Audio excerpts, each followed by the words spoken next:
नमस्कार साथियों, मैं रामावतार शर्मा राजस्थान लेखा सेवा के हायर सुपर टाइम स्केल में कार्यरत हूँ।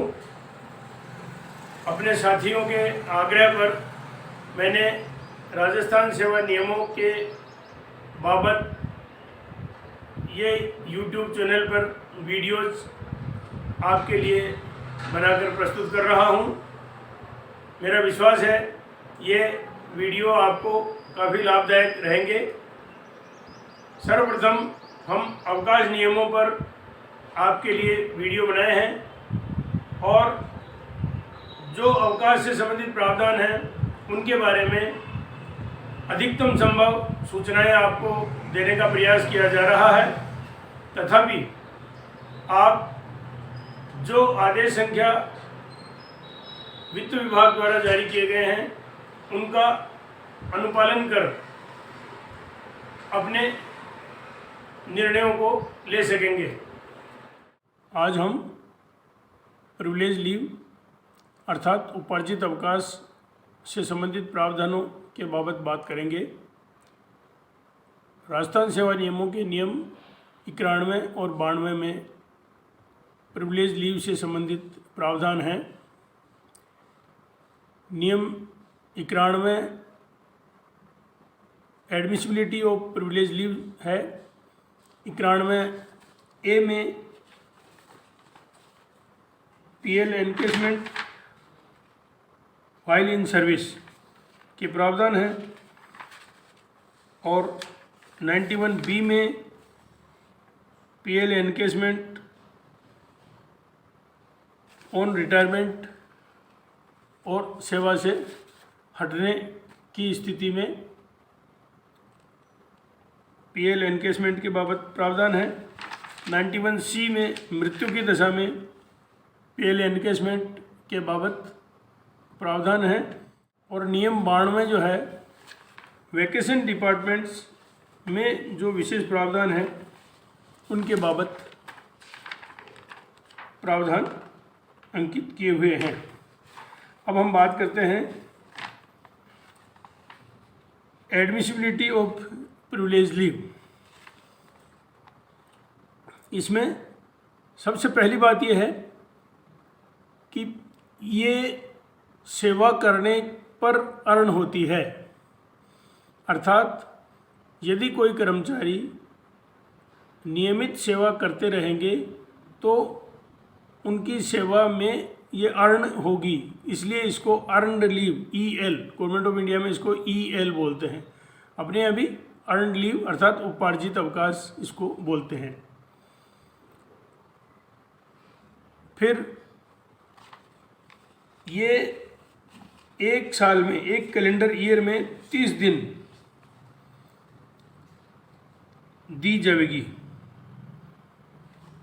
ये परमानेंट और टेम्परेरी सभी कर्मचारियों के लिए अनुमत है।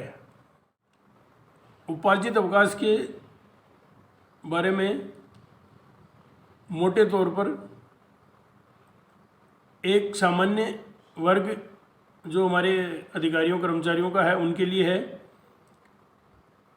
जिनके लिए एक साल में, एक कैलेंडर ईयर में 30 उपार्जित अवकाश मिलते हैं।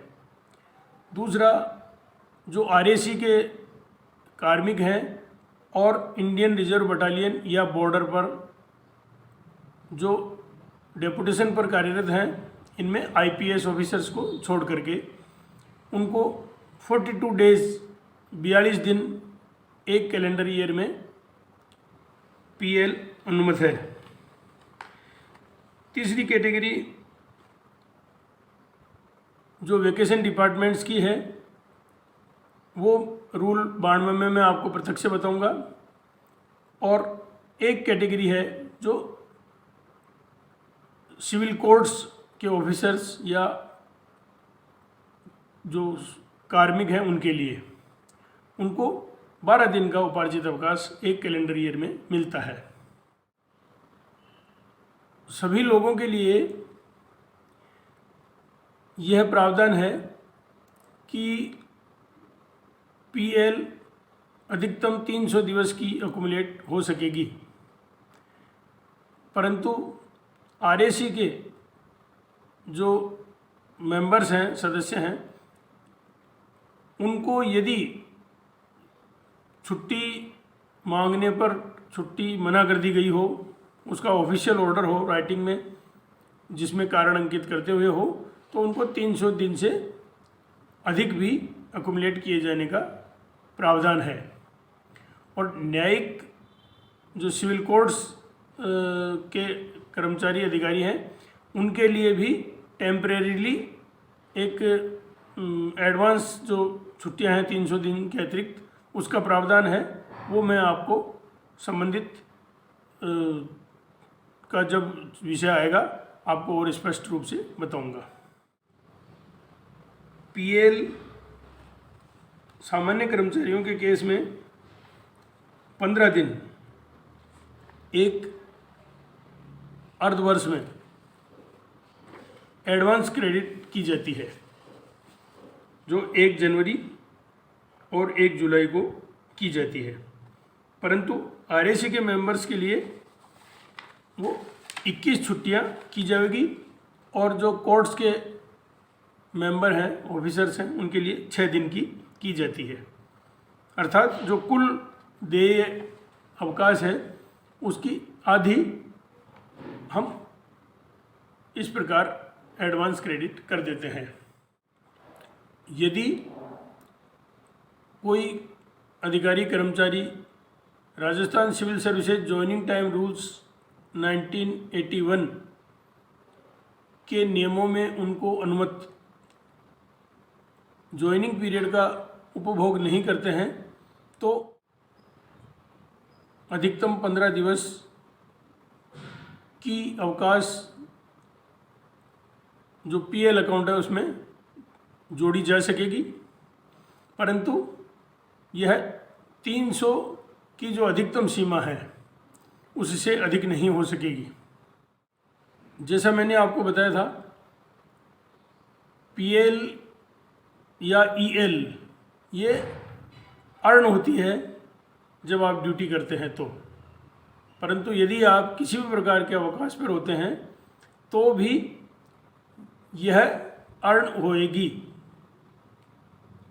क्योंकि जब अनुमत अवकाश है तो वह आपको ड्यूटी की तरह ही ट्रीट की जाएगी।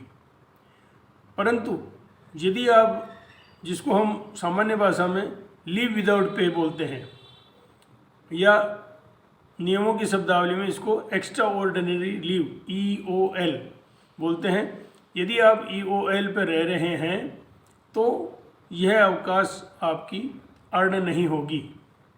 और जिस अर्धवर्ष में आप EOL पे रहे हैं तो EOL की जितने दिवसों की अवधि है उसके 1/10 10वां हिस्सा आपको पीएल के अकाउंट में से कम हो जाएगी।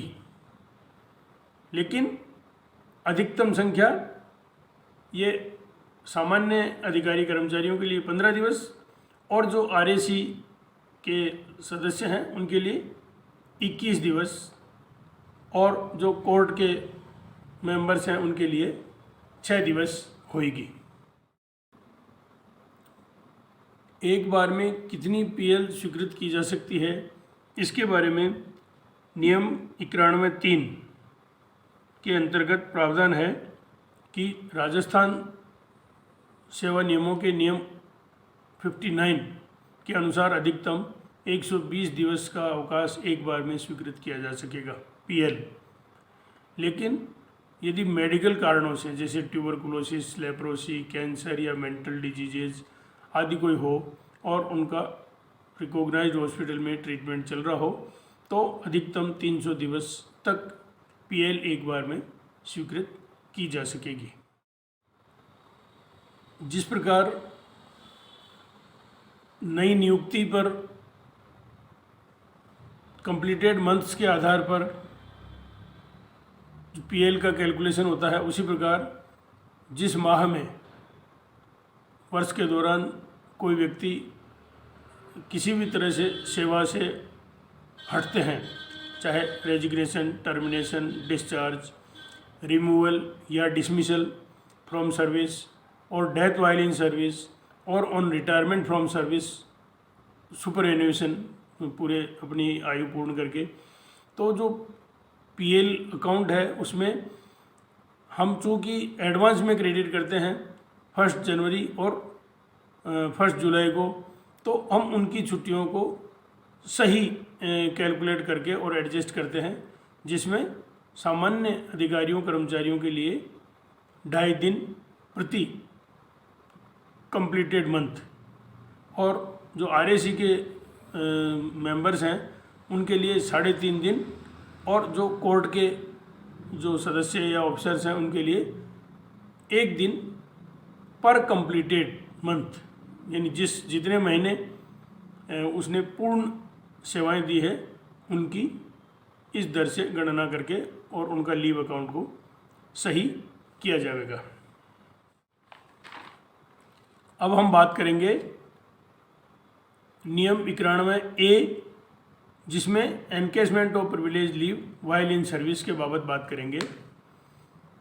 इसमें जो पुरानी व्यवस्था थी उसमें ये था कि 2 वर्ष के एक ब्लॉक में 30 दिवस का पीएल एनकेसमेंट अनुमत था।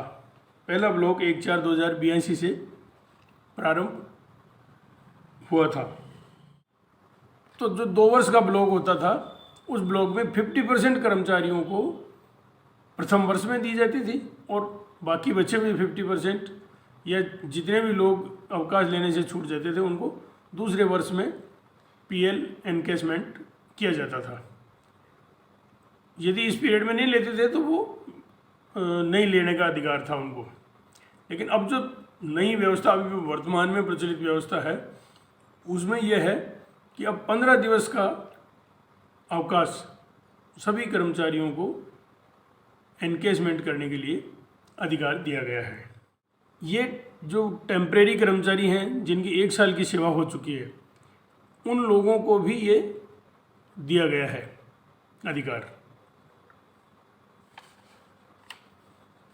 और जितनी अवकाश आपकी एनकेस होगी 15 दिन अधिकतम है। जितने दिन की आप पीएल एनकेस करना चाह रहे हैं उतने दिन आपके खाते में से कम हो जाएगी, इस बात का बिना विचार किए कि वो कौन से साल में अर्न की थी आपने। पीएल एनकेसमेंट स्वीकृत करने के लिए वही अधिकारी सक्षम है जो आपको अवकाश स्वीकृत करने के लिए सक्षम है। पीएल एनकेसमेंट की गणना किस प्रकार की जाएगी, इसका प्रावधान रूल 91A(4) में किया गया है, जिसके अनुसार जो पे की डेफिनेशन रूल 97 में है आरएसआर में, वह वेतन उसको मिलेगा और उस पर डीए मिलेगा। ये आपको कैलकुलेशन होगी पर मंथ के हिसाब से, जिसमें 30 दिन का महीना आपका कैलकुलेट करके और अमाउंट अराइवेट किया जाएगा। चाहे किसी भी महीने में आप पीएल का एनकेसमेंट लें, वो 28 दिन का हो फरवरी का महीना या 31 दिन का या 30 दिन का महीना हो, लेकिन 30 दिन का आपको स्टैंडर्ड अवधि इसके लिए तय की गई है। आपको इसमें स्पेशल पे या कोई एडिशनल पे मिल रही हो तो वह अनुमत नहीं होगी। इसके अलावा जो डीए है वह आपको जिस दर पर डेट ऑफ सैंक्शन के ठीक पहले वाले दिन जो एडमिसिबल है पे और डीए, वो ही आपको मिलेगा। इसके अलावा एचआरए और जो सिटी कंपनसेटरी अलाउंस वगैरह है ये आपको नहीं मिलेंगे। ये पीएल एनकेसमेंट का प्रावधान है। इसमें आपको जो जीपीएफ की कटौती है वह कटौती भी आपकी नहीं की जाएगी। अब हम चर्चा करेंगे केस पेमेंट जो सेवानिवृत्ति पर हमको मिल सकता है, अर्थात हमारा जितना पीएल का बैलेंस सेवानिवृत्ति तिथि को होगा उसका पेमेंट हम इस नियम रूल 91B के अंतर्गत प्राप्त करते हैं। इसमें जो भी कर्मचारी चाहे सुपरएनुएशन पेंशन पे, इनवैलिड पेंशन, कंपनसेशन पेंशन या रिटायरमेंट पेंशन अंडर रूल 50 और 53 of Rajasthan civil services pension rules 1996 के अंतर्गत जिनको सेवानिवृत्ति मिल रही है, उन्हीं लोगों को यह 300 दिवस अधिकतम अवकाश की जो सीमा है, जो हमने एक्युमुलेट होने की अधिकतम सीमा तय की हुई है, उतनी पीएल एनकेसमेंट का, जिसको कैश इक्विवेलेंट अमाउंट बोलते हैं तकनीकी भाषा में, वो हमको मिलेगा। इसमें हमको लीव सैलरी मिलती है।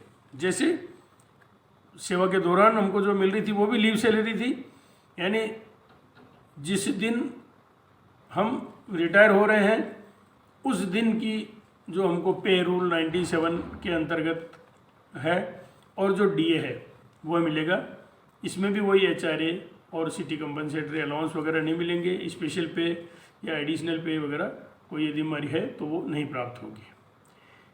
लेकिन इसमें एक राइडर यह है कि यदि किसी कर्मचारी को Rajasthan civil services CCA rules 1958 में सजा के बतौर कंपल्सरीली रिटायरमेंट किया गया हो तो उसको यह बेनिफिट प्राप्त नहीं होगा। अब ये जो कैश पेमेंट है ये हमारा वन टाइम सेटलमेंट के रूप में है और हमको लम सम अमाउंट मिलता है, एक बार में ही नकद भुगतान हो जाता है। इसमें जो गणना का तरीका है वो मैंने आपको बता दिया कि इसमें पे और डीए जिस दिन आप रिटायर होते हैं उस दिन की दर से मिलता है। सेवानिवृत्ति पर उपार्जित अवकाश के नकद भुगतान की राशि की गणना के लिए जितनी पे हमको सेवानिवृत्ति तिथि को एडमिसिबल है और उस पर जो डीए जिस दर से हमको अनुमत है उसको जितनी हमारी नंबर ऑफ लीव है अधिकतम 300 जो पीएल है, पीएल अकाउंट का बैलेंस है, उससे गुणा करके और 30 का भाग देंगे तो हमें पर मंथ की रेट से जो राशि आएगी वो राशि पूरी टोटल अमाउंट हमको कैलकुलेट हो करके और प्राप्त हो जाएगी। इसमें भी हमको एचआरए सीसीए नहीं मिलेगा और जो हमारी एडिशनल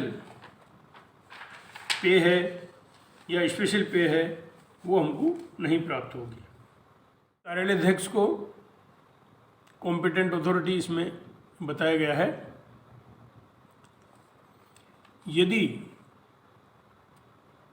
किसी कर्मचारी को सेवानिवृत्ति तिथि में एक्सटेंशन ऑफ सर्विस प्राप्त हो गया है तो यह बेनिफिट उसको जो एक्सटेंशन अवधि के समाप्त होने के उपरांत प्राप्त होगा। अर्थात सेवानिवृत्ति जब एक्चुअल में होगी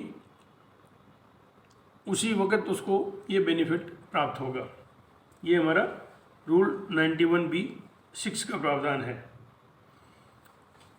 अब रूल 91(7) में एक स्पष्ट प्रावधान ये किया हुआ है कि जो कॉम्पिटेंट अथॉरिटी अवकाश स्वीकृत करने के लिए है वह अपनी संतुष्टि के अनुसार यदि किसी अधिकारी कर्मचारी के रिटायरमेंट के समय वह सस्पेंशन में है या उनके खिलाफ कोई disciplinary action under CCA rule 16 चल रही है या क्रिमिनल प्रोसीडिंग्स चल रही है, कोर्ट केस वगैरह चल रहे हैं उसके अगेंस्ट, और उसमें ये उनको विश्वास हो कि जो संबंधित अधिकारी कर्मचारी हैं उनसे कोई राशि की वसूली की संभावना है तो पीएल एनकेशमेंट का जो केस इक्विवेलेंट अमाउंट है वह पूरा अथवा उसका उचित अंश वो रोक सकेंगे।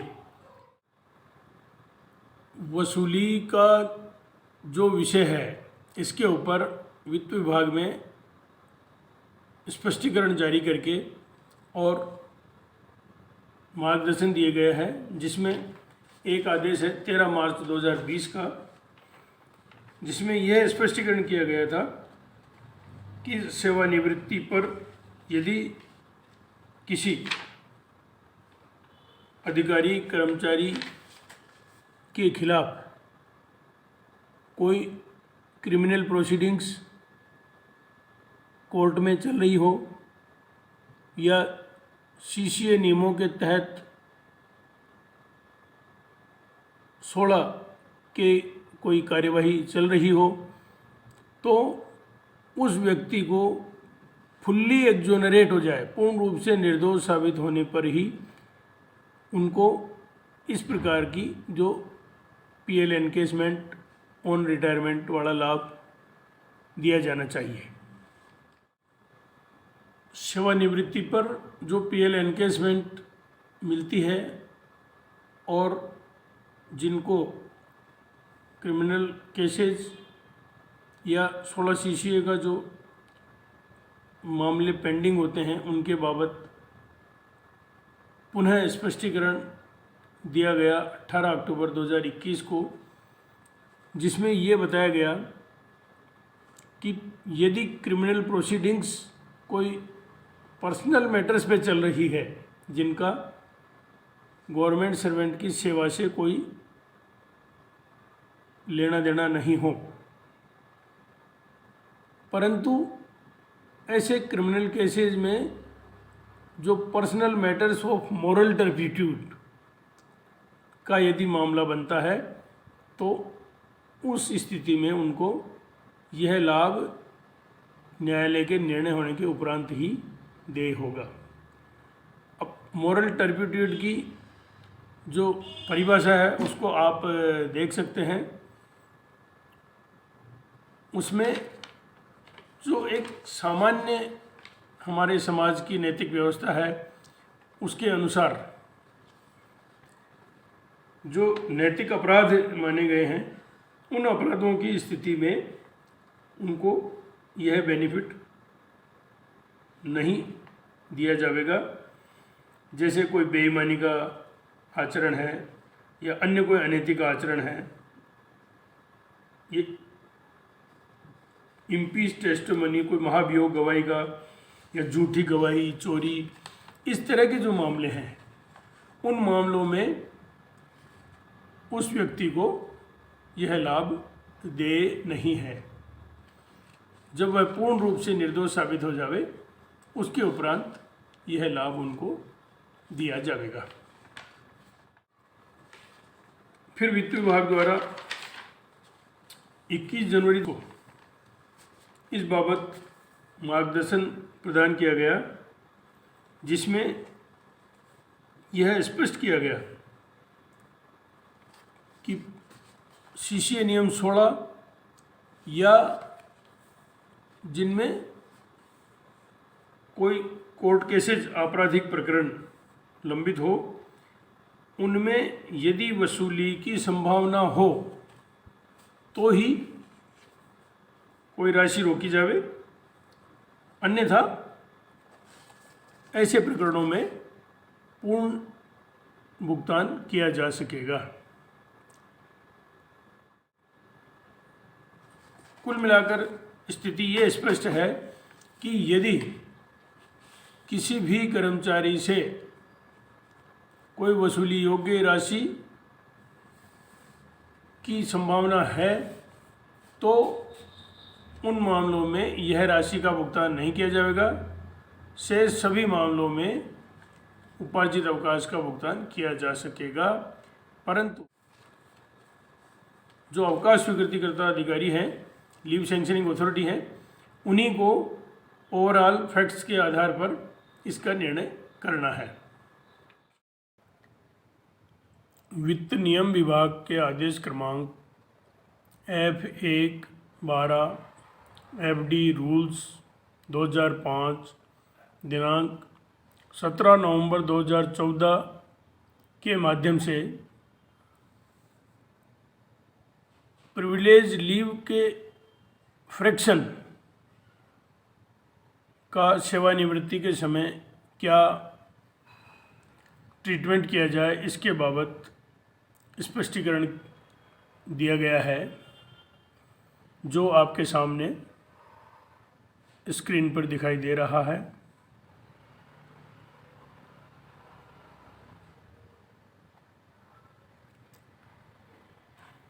इसमें स्पष्ट है कि सेवानिवृत्ति के समय कुछ केसेज में फ्रैक्शन में PL का बैलेंस रह जाता है। ऐसी स्थिति में यदि